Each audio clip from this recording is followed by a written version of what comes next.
प्रभात बच्चों, मैं आपकी सामाजिक अध्यापिका और आज हम सामाजिक अध्ययन का पाठ 7 शुरू करने जा रहे हैं, जिस भारत।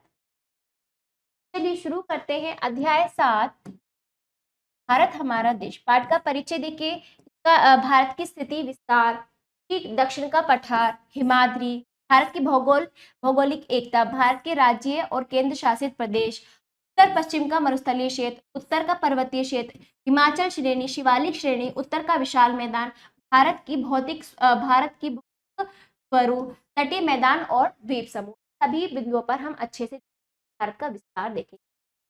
देखिए, स्थिति एवं विस्तार देख लिए भारत का। भारत है पूर्णतया के जो हमारा भारत है पूरी तरह से उत्तरी गोलार्ध और पूर्वी गोलार्ध में। पृथ्वी को देखेंगे तो हमारा भारत उत्तर और पूर्वी गोलार्ध में स्थित है। यहाँ से 23.5 डिग्री कर्क रेखा उत्तर अक्षांश, कर्क रेखा क्या है? उत्तर अक्षांश, अक्षांशित रेखा है। ठीक है, तो इस तरह से लेटिट्यूड रेखा है। तो कर्क रेखा जो है 23.5 डिग्री यहाँ से होकर गुजरती है, जो हमारे भारत को 2 भागों में बांटती है। अब आ जाइए, इसका अक्षांशीय विस्तार क्या है? भारत का अक्षांशीय विस्तार 8 डिग्री 4 मिनट उत्तर तथा देशांतरीय विस्तार है 97 डिग्री 25 मिनट पूर्व से 68 डिग्री 7 मिनट पूर्व के मध्य है। देखो, 1 डिग्री 60 मिनट का होता है, जो डिग्री के अलावा जो अक्षांशीय विस्तार जो आ रहा है, यदि वो डिग्री नहीं है तो मिनट में दिखाए, और 1 डिग्री पूर्ण जब होती है जब 60 मिनट। ठीक है, तो इस तरह से इसका अक्षांशीय देशांतरीय विस्तार। इसके अब देखिए इस प्रकार इसकी उत्तरी दक्षिणी विस्तार लगभग 3200 किलोमीटर, पूर्व पश्चिम विस्तार क्या है? 2900 किलोमीटर। देखिए, ये आपका भारत है, ये आपका भारत है। ये देखिए, उत्तर से लेकर दक्षिण विस्तार लंबाई कितनी है? 32। और पूरब से पश्चिम में का जो विस्तार है कितना है? 2900। ठीक है, और देखिए इस तरफ जो है, इधर इधर पश्चिम पूर्व और दक्षिण में क्या है? आपका समुद्र। तो ये समुद्र हमारे भारत से जो लगा हुआ है, इसे तटरेखा की जो है यहाँ से लेके यहाँ लंबाई 6100।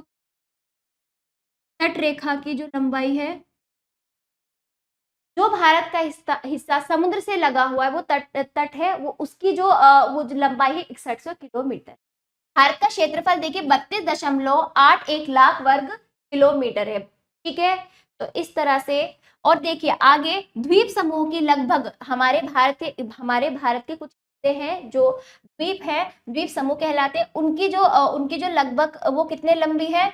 7500 किलोमीटर लंबी है। हमारे द्वीप लंबाई कितनी?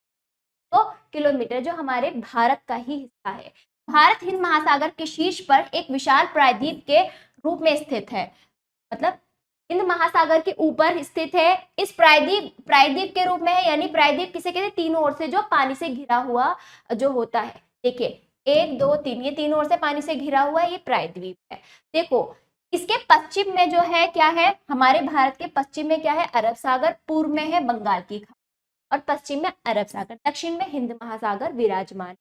और इसके अभिन्न अंग जो इससे क्या है? थोड़े अलग तो है पर इसी का ही अंग है। लक्षद्वीप और अंडमान निकोबार द्वीप, अरब सागर। और देखो लक्षद्वीप तो है आपका अरब सागर में, और अंडमान निकोबार जो द्वीप समूह है जो भारत के ही अंग है, वो बंगाल की खाड़ी में। ठीक है, इस तरह से। अब देखिए भारत के उत्तर पश्चिम में पाकिस्तान तथा अफगानिस्तान, पूर्व में बांग्लादेश तथा म्यांमार, उत्तर में चीन, नेपाल, भूटान देश है, दक्षिण में श्रीलंका है। भारत के पश्चिम में समुद्र में स्थित मालदीव भी भारत का पड़ोसी देश है। ये सभी पड़ोसी देश हैं भारत के, जो भारत की सीमा से लगे हुए हैं। बांग्लादेश तीनों ओर से भारतीय राज्यों से घिरा हुआ है। भारत की सीमाओं का विस्तार 15,200 किलोमीटर। तो ये जितने भी देश हैं, ये जो देश है पाकिस्तान, अफगानिस्तान, बांग्लादेश, म्यांमार, श्रीलंका, चीन, नेपाल, ये सब हमारे भारत के पड़ोसी देश। भारत की सीमा का विस्तार है, पूरा जो सीमा का विस्तार है वो क्या है? 15,200 किलोमीटर। भारतीय उपमहाद्वीप में भारत के अतिरिक्त पाकिस्तान, नेपाल, भूटान, बांग्लादेश सम्मिलित हैं। ठीक है, ये सभी देश हिमालय पर्वत द्वारा एशिया के शेष भाग से एक अलग भौगोलिक इकाई बनाते हैं। पाक जल संयोजक और मन्नार की खाड़ी भारत और श्रीलंका की सीमा निर्धारित करती है। भौगोलिक स्थिति का प्रभाव, भारत जो है देखो उत्तरी गोलार्ध में स्थित है। इसका कुछ हिस्सा उष्णकटिबंध में पड़ता है और कुछ उपोष्ण में।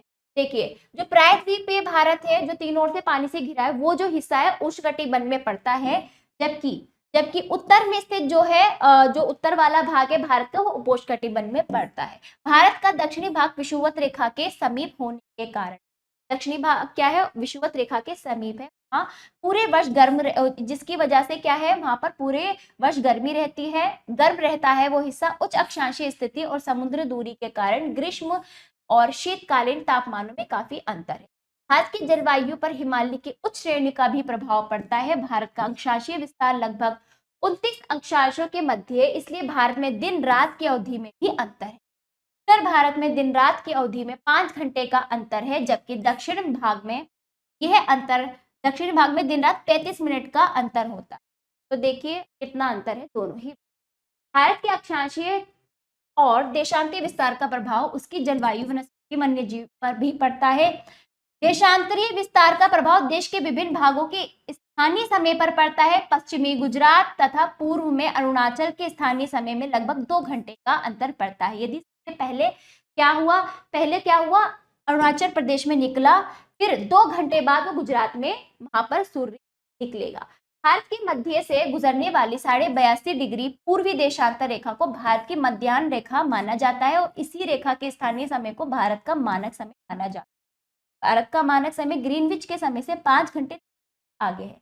चलिए, वैसे तो देखो बच्चों ग्रीनविच के आधार पर पूरे संसार की चीजें ग्रीनविच के समय के आधार पर है, लेकिन सभी देश के अपने मानक समय भी है, जैसे उस देश का क्या है समय निर्धारित होता है। तो इस तरह से भारत का जो मानक समय है क्या है, 82.5 डिग्री देशांतर आपका मध्याह्न रेखा, यही भारत का स्थानीय। भारत का भौतिक स्वरूप देखिए, बाकी ग्रीनविच का समय जो है पीछे है, भारत के समय से 5 घंटे 3 है और भारत 5 घंटे 3 मिनट आगे है। भारत का भौतिक स्वरूप देखिए, भारत एक विशाल देश है।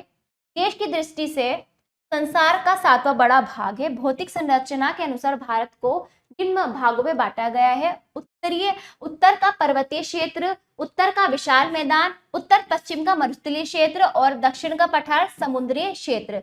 तो इस तरह से भारत का एक विशाल देश है। इस तरह क्षेत्रफल की दृष्टि से वो 7वां बड़ा देश माना गया है। भौतिक विभागों में तो बांटा गया है। भौतिक संरचना अलग अलग है, कहीं कहीं क्या ऊंचे ऊंचे पर्वत है, कहीं मैदान है, कहीं पठार है। इस आधार पर इसे 5 भागों में बांटा गया है। नंबर 1, उत्तर का पर्वतीय क्षेत्र। देखिए, उत्तर भारत का पर्वतीय क्षेत्र जम्मू कश्मीर से उत्तर पूर्व की पहाड़ियों तक फैला है। ठीक है, काराकोरम इस श्रेणी के अंतर्गत आता है। हिमालय पर्वत श्रृंखला और उत्तर पूर्व की पहाड़ियां हैं। ठीक है, इस क्षेत्र में काराकोरम श्रेणी, हिमालय पर्वत श्रृंखला, उत्तर पूर्व की पहाड़ियां आती हैं। ये पर्वत श्रेणियां पामीर की गांठ से म्यांमार की सीमा तक 3000 किलोमीटर की लंबाई में एक चाप बनाते हुए फैली। काराकोरम श्रेणी का विस्तार पाकिस्तान तक है। यहाँ पर स्थित K2 mount Godwin Austen 8811 metre इसकी ऊंचाई है। ठीक है, 8811 मीटर। भारत का सबसे ऊंची चोटी है K2। भारत की सबसे ऊंची चोटी K2 है, जिसे गॉडविन भी कहा जाता है। प्रसिद्ध पीर पंजाल, जास्कर और लद्दाख की श्रेणियां भी कश्मीर में ही है। हिमालय का शाब्दिक अर्थ है बर्फ का घर। इसी कारण इसके नाम से ही पता चलता है कि यहाँ सदैव बर्फ से ये हिस्सा, जो ये क्षेत्र हिमालय पर ढका है। गंगा, यमुना आदि नदियां हिमालय, सिंधु, सतलुज तथा ब्रह्मपुत्र आदि नदियां हिमालय के पार तिब्बत के पठार से निकलती हैं। ये नदियां हिमालय को काट कर गौज बनाती हुई आगे बढ़ती हैं। अब देखिए, हिमालय ही पढ़ रहे हैं अभी, हिमालय पर्वतीय स्थल पढ़ रहे हैं, जिसके अंतर्गत काराकोरम, हिमालय पर्वत श्रृंखला, उत्तर पूर्व की पहाड़ियां, जितनी पर्वतीय चोटियां शिखर है आ रही हैं। ठीक है, अब उसमें कि हिमालय को हम और अच्छे से पढ़ रहे हैं। हिमालय पर्वत को 3 प्रमुख समानांतर श्रृंखलाओं में बांटा गया है। देखिए, सबसे पहले हिमाद्री, हिमाचल या मध्य हिमालय, तीसरे नंबर पर शिवालिक। हिमाद्री, इसको बृहद हिमालय, माँ हिमालय भी कहा जाता है। माँ हिमालय, बृहद हिमालय, सबसे ऊंची चोटी यहाँ पर, ठीक है। ये हिमालय की सबसे ऊंची चोटी है हिमाद्री, ठीक है। इसकी ऊंचाई लगभग 6000 मीटर है। हिमालय पर्वत श्रेणी जम्मू कश्मीर से लेकर भारत से सुदूर पूर्व तक लगभग 2500 किलोमीटर तक, मतलब जम्मू कश्मीर से लेकर पूर्व तक फैला हुआ है, ठीक है। ये सारी पर्वत श्रेणी जो हिमाद्री है, ये हिमालय का पहला भाग है, इसे महा हिमालय कहा जाता है। ये जम्मू कश्मीर से पूर्व तक फैला हुआ है। इस श्रेणी की चौड़ाई 150 से 400 किलोमीटर तक है। हिमालय पर्वत में स्थित सर्वोच्च पर्वत शिखर कंचनजंगा है, तो सिक्किम राज्य की सीमा है। तो सर्वोच्च पर्वत शिखर जो है कंचनजंगा है, जो सिक्किम राज्य की सीमा है। माउंट एवरेस्ट नेपाल की सीमा में स्थित है। ये विश्व का सबसे ऊंचा पर्वत शिखर। विश्व की बात आ जाए तो सबसे ऊंचा पर्वत शिखर क्या है आपका? Mount Everest. हिमाचल, इसे लघु हिमालय, मध्य हिमालय से भी जाना जाता है। इसकी ऊंचाई 4500 मीटर है। पीर पंजाल धौलागिरी श्रेणी इसके विस्तार में आती है। पर्वतीय नगर शिमला, मसूरी, नैनीताल, दार्जिलिंग है। ये नगर हिमाचल श्रेणी के दक्षिण में। अब आ जाइए शिवालिक, इसे बाह्य हिमालय भी कहा जाता है। इसकी ऊंचाई है 1500 मीटर। यह हिमाचल श्रेणी के दक्षिण में स्थित है। ये पूर्व की ओर बिल्कुल नहीं, केवल दक्षिण में है, पूर्व की ओर इसका फैलाव नहीं है। शिवालिक श्रेणी तथा मध्य हिमालय श्रेणी के बीच स्थित घाटियों को दून कहते हैं। अब देखो, मध्य हिमालय और शिवालिक, इनके बीच जो है, मध्य और शिवालिक के बीच में, दोनों के बीच दो घाटियां है, उन्हें दून कहते हैं। देहरादून ऐसी ही घाटी का उदाहरण है। हिमालय का उत्तर पूर्वी फैलाव पूर्वांचल की पहाड़ियां कहलाती हैं। इसमें पटकाई, बम, गारो, खांसी और जयंती लुशाई जैसे पहाड़ियां, इन नाम की पहाड़ियां। अब अजय दूसरे नंबर पर उत्तर का विशाल मैदान। अब देखिए, हिमालय के बारे में हमने पढ़ लिया, हिमालय के 3 हिस्से के बारे में हमने जान लिया। अब नीचे और आएंगे दक्षिण की ओर, तो मैदानी भाग आएगा। हिमालय के दक्षिण में भारत का उत्तरी मैदान स्थित। थोड़ा नीचे आएंगे, अब आ जाएगा पहाड़ों से, पर्वतों से। जो मैदानी होता है, मैदानी भाग समतल और सपाट होता है, ठीक है। और हमारे भारत में मैदानी भाग पश्चिम में चौड़ा और पूर्व में थोड़ा संकरा हो जाता है। इसका विस्तार पश्चिम में सतलुज नदी से लेकर पूर्व में ब्रह्मपुत्र नदी तक है। मैदानी भाग का यह लंबाई 2500 किलोमीटर के आसपास है। ये मैदान जो है सिंधु, गंगा, ब्रह्मपुत्र एवं उनकी सहायक नदियों के द्वारा लाए गए निक्षेपों से बने हैं। जो मैदान बने हैं इन नदियों के द्वारा ही लाई गई मिट्टी से मैदान बने। देखिए, ये मैदान जो है कृषि के लिए अनुकूल होते हैं, उपजाऊ मिट्टी होती है। यहाँ पर सिंचाई के अनेक नहरें भी यहाँ पर बनाई गई के लिए, मतलब कृषि जो की जाती है अच्छे से मैदानी भागों में। कृषि उन्नत होने के कारण यहाँ जनसंख्या भी अधिक है, ठीक है। सिंधु नदी के बेसिन का निर्माण सिंधु और उसकी सहायक नदियां सतलुज, रावी, ब्यास, झेलम आदि द्वारा हुआ है। सतलुज नदी हिमाचल प्रदेश, सतलुज नदी हिमाचल प्रदेश तथा पंजाब के मध्य बहती है, सिंधु नदी में मिल जाती है। सिंधु नदी का अधिकतर भाग पाकिस्तान, ठीक है। गंगा भारत की सबसे बड़ी नदी है, हिमालय से निकलती है। गंगा की सहायक नदी यमुना, गोमती, घाघरा, गंडका और कोसी है, ठीक है। प्रायद्वीप से निकलने वाली प्रमुख नदी सोन और दामोदर है, ये भी गंगा की सहायक नदी। ब्रह्मपुत्र नदी काफी लंबी दूरी तक तिब्बत में बहती हुई भारत के उत्तर पूर्व भाग में प्रवेश करती है। बंगाल की खाड़ी में गिरने से पूर्व गंगा और ब्रह्मपुत्र नदियां मिलकर विश्व का सबसे बड़ा डेल्टा ब्रह्मपुत्र डेल्टा बनाती है, जो सुंदरवन कहलाता है। सुंदरवन डेल्टा भी कहलाता है। ये बहुत ही उर्वर और यहाँ पर आबादी भी घनी है, और ये यहाँ पर बहुत ही उर्वर वाला क्षेत्र है, ठीक है।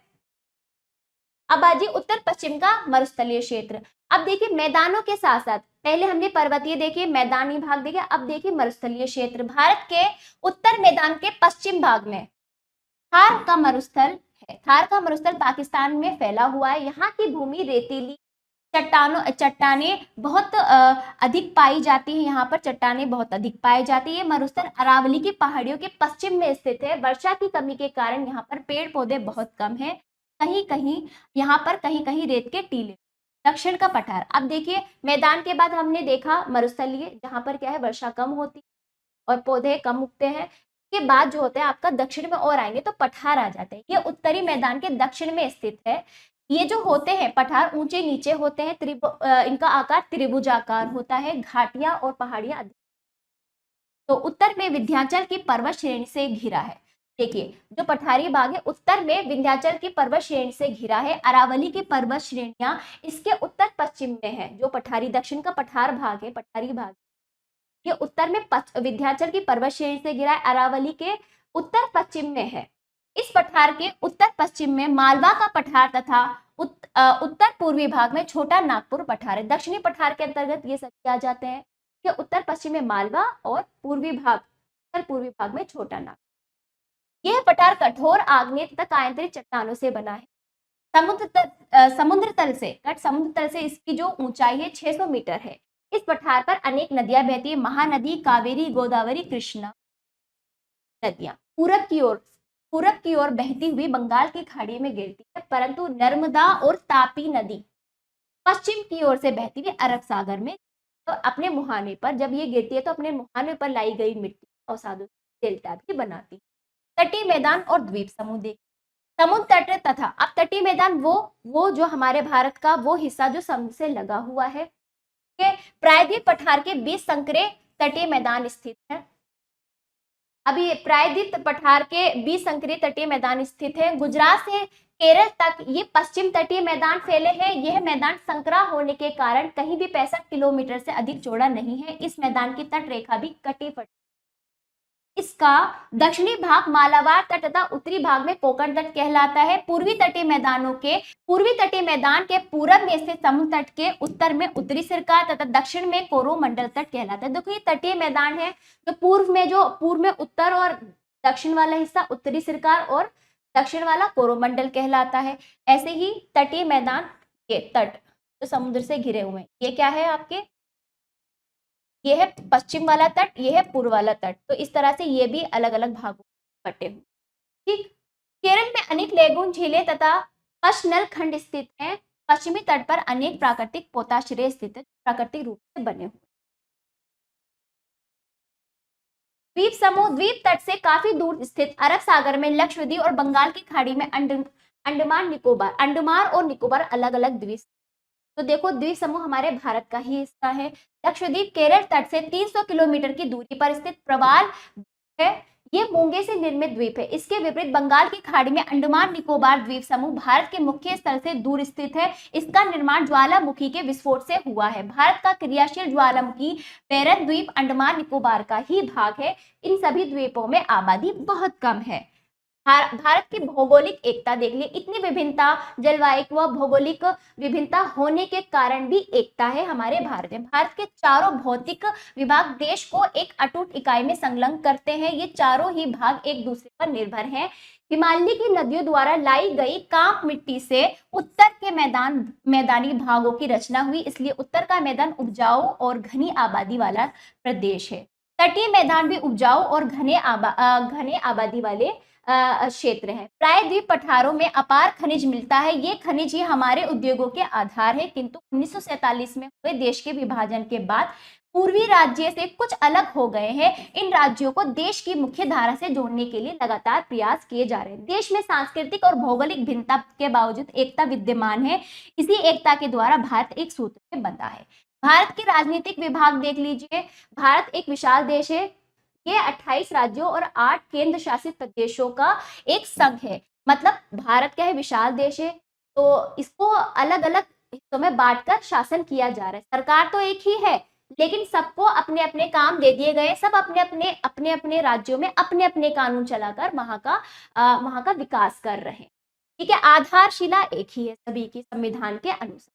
सन 2000 में 3 नए राज्यों उत्तरांचल वर्तमान उत्तराखंड में, ठीक है, उत्तरांचल जो वर्तमान उत्तराखंड कहलाता है, छत्तीसगढ़, झारखंड, अक्टूबर 2019 को लद्दाख एक केंद्र शासित प्रदेश बना। देखिए वर्तमान उत्तराखंड, छत्तीसगढ़, झारखंड, जो पहले उत्तराखंड जो आज है इसका नाम उत्तरांचल पहले था। इन तीनों को 2000 में जोड़ा गया राज्यों के अंतर्गत, और 2019 में लद्दाख को केंद्र शासित प्रदेश घोषित किया गया। तो ये क्या है, ये बाद में जुड़े। मध्य प्रदेश तथा बिहार राज्यों की क्षेत्रफल और जनसंख्या घटी है। क्षेत्रफल की दृष्टि से राजस्थान सबसे बड़ा राज्य, गोवा सबसे छोटा, जनसंख्या दृष्टि से उत्तर प्रदेश सबसे बड़ा राज्य है और सिक्किम सबसे छोटा। सिक्किम में सबसे कम जनसंख्या है, क्षेत्रफल सबसे कम गोवा में, सबसे ज्यादा राजस्थान में है और जनसंख्या उत्तर प्रदेश में ज्यादा है और कम कहाँ है, सिक्किम। अब देखिए भारत के राज्य केंद्र शासित प्रदेश, राज्य देखिए अरुणाचल प्रदेश, ईटानगर, असम, ये क्या है, देखिए राज्य वो उनकी राजधानी है और केंद्र शासित प्रदेश व राजधानी। हम देखें अरुणाचल प्रदेश ईटानगर, असम दिसपुर, आंध्र प्रदेश हैदराबाद, बिहार पटना, छत्तीसगढ़ रायपुर, गोवा पणजी, गुजरात गांधीनगर, हरियाणा चंडीगढ़, हिमाचल प्रदेश शिमला, झारखंड रांची, कर्नाटक बंगलुरु, केरल तिरुवनंतपुरम, महाराष्ट्र मुंबई, मणिपुर इम्फाल, मध्य प्रदेश भोपाल, मेघालय शिलांग, मिजोरम आइजोल, नागालैंड कोहिमा, उड़ीसा भुवनेश्वर, पंजाब चंडीगढ़, राजस्थान जयपुर, सिक्किम गंगटोक, तमिलनाडु चेन्नई, तेलंगाना हैदराबाद, त्रिपुरा अगरतला, उत्तराखंड देहरादून, उत्तर प्रदेश लखनऊ, पश्चिम बंगाल कोलकाता। तो देखिए 28 राज्य और उनकी राजधानी हमने देखी। केंद्र शासित प्रदेश व राजधानी देखिए अंडमान एवं निकोबार द्वीप समूह, इन दोनों की राजधानी श्री विजयपुरम, पहले इसको पोर्ट ब्लेयर नाम से जाना जाता था। चंडीगढ़ की राजधानी चंडीगढ़ ही है। दादरा एवं नागर हवेली तथा दमन एवं दीव का दमन, लक्षद्वीप का कावारत्ती, पुडुचेरी का पुडुचेरी, लद्दाख की राजधानी लेह। देखो ये राजधानियां हैं केंद्र शासित प्रदेश और राज्यों की, हमने देख लिया।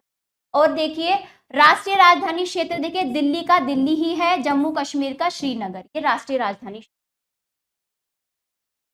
शब्दावली आप देखिए प्रायद्वीप 3 ओर से सागर या महासागर से घिरा भूखंड, उप महाद्वीप एक विशाल महाद्वीप का उप विभाग जो महाद्वीप के अन्य भागों से किसी उच्च भूमि से पृथक होकर एक विशिष्ट भौगोलिक इकाई हो। डेल्टा किसी बड़ी नदी के मुहाने पर नदी द्वारा लाए गए निक्षेपों से बनी एक त्रिभुजाकार आकृति। सहायक नदी जो नदी किसी बड़ी नदी से मिलती है, जैसे यमुना गंगा सहायक नदी। लैंगून लैंगून समुद्र तट पर बनने वाली उथली नमकीन जल की झील। पोताश्रय जलयानों के ठहरने की जगह। मरुस्थल वह रेतीली भूमि जहां पेड़ पौधे नहीं हो। सारांश आप पढ़ लीजिएगा अच्छे से। चलिए अभ्यास कार्य। वस्तुनिष्ठ प्रश्न पहला सही, विकल्प पर सही का चिन्ह लगा। देखिए क्षेत्रफल की दृष्टि से भारत का विश्व में 7वां स्थान। गा देखिए नर्मदा और तापी नदी के बीच में स्थित है सतपुड़ा पर्वत। हाँ देखिए भारत को भौतिक भागों में बांटा गया है, 5 भौतिक भागों में बांटा गया है। अगला हिमालय का शाब्दिक अर्थ है बर्फ का घर। स्थानों की पूर्ति की। अंडमान निकोबार द्वीप समूह पूर्व में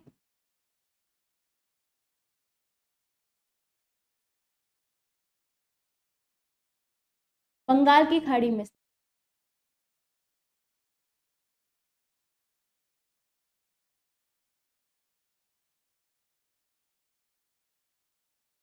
दूसरा देखिए यमुना डैश की प्रमुख नदी है गंगा। प्रमुख सहायक नदी यमुना डैश की प्रमुख सहायक नदी है गंगा। भारत में हिमालय का सर्वोच्च शिखर कंचनजंगा।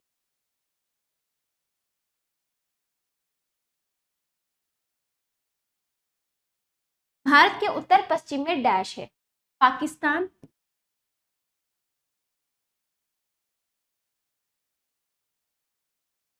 अफगानिस्तान।